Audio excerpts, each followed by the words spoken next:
नमस्कार, मैं शिवराज। तो आज हम बात करने वाले हैं ministry of labour department Bihar सरकार के बारे में, जहां पे एक सूचना है कि जो 31 जनवरी का ड्राइंग का पेपर हुआ था उसको कैंसिल कर दिया गया है और 30 तारीख का जो पेपर है उसको कैंसिल करने के लिए बिहार सरकार ने केंद्र सरकार से अनुशंसा किया है। डीजीटी से अनुशंसा की है उसको भी कैंसिल कर दिया जाए। तो ये तो ठीक है, आपने कैंसिल कर रहा है, कोई दिक्कत नहीं है, लेकिन इसमें बच्चों की क्या गलती है? आखिर क्यों इनके फ्यूचर से आप खिलवाड़ कर रहे हैं?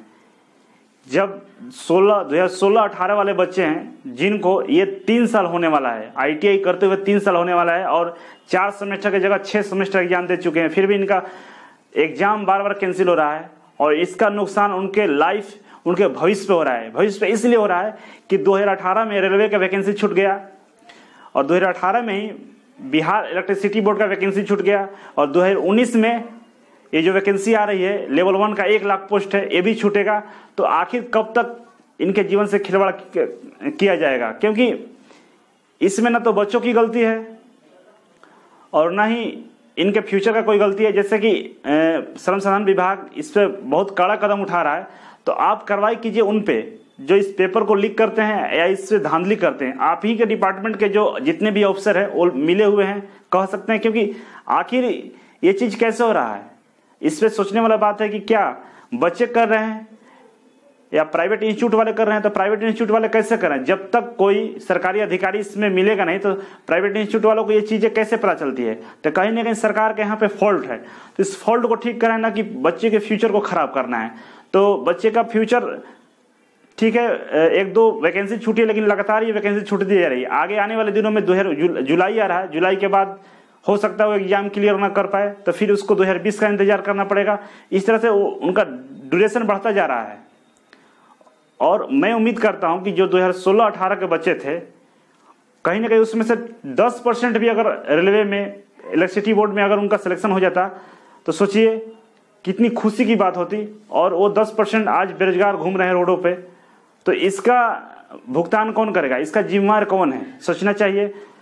और इस पे हम कहना चाहते हैं कि जो श्रम संसाधन विभाग है बिहार सरकार का, वो अपने ही डिपार्टमेंट के जो मिले हुए लोग हैं उन पर कार्रवाई करे, क्योंकि वो लोग नहीं चाहते हैं कि ये धांधली, ये करप्शन रुके, नहीं तो ये करप्शन कब का बंद हो जाता है।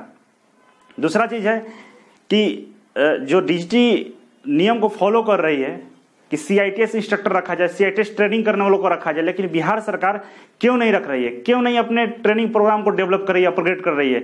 जो ट्रेनिंग करके आए हुए बच्चे हैं, जो हजारों की तादाद में बाहर बैठे हुए, उनको नहीं रखा जा रहा है और जो अनस्किल्ड वाले हैं उनको रखा जा रहा है। तो क्या ट्रेनिंग देंगे? चोरी कराने का ट्रेनिंग नहीं देंगे, वो करप्शन का ही ट्रेनिंग देंगे, वो ट्रेनिंग अच्छा ट्रेनिंग नहीं दे पाएंगे।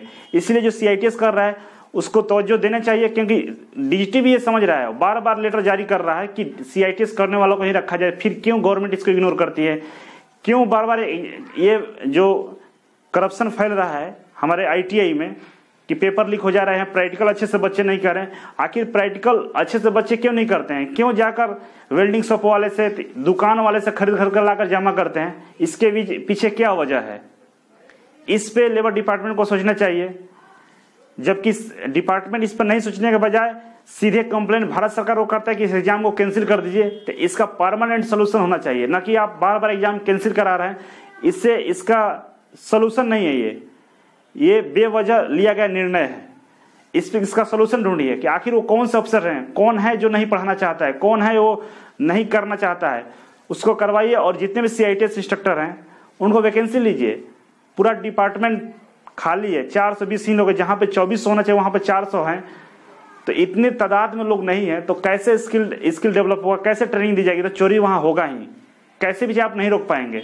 नए नए टेक्नोलॉजी नहीं लाएंगे, इंस्ट्रक्टर की वैकेंसी नहीं होगी, तो आप आईटीआई बिना इंस्ट्रक्टर को चलाएंगे तो ये धांधली होता रहेगा। और ये धांधली का असर आप पे नहीं हो रहा है और नहीं उस प्राइवेट इंस्टीट्यूट वाले पे हो रहा है, और हो रहा है किस पे? तो बच्चों पे हो रहा है, बच्चों के भविष्य पे हो रहा है। तो हम समझते हैं कि आगे जाकर इस पे विचार किया जाएगा और जितना जल्दी हो सके इस पे ध्यान दिया जाए तो ज्यादा बेटर है। चलिए, thank you so much. Video अच्छा लगे तो लाइक कीजिएगा, शेयर कीजिएगा, कमेंट कीजिए। आगे भी अगर सूचना कोई मिलेगा तो इस पर हम वीडियो बनाते रहेंगे। तब तक के लिए नमस्कार।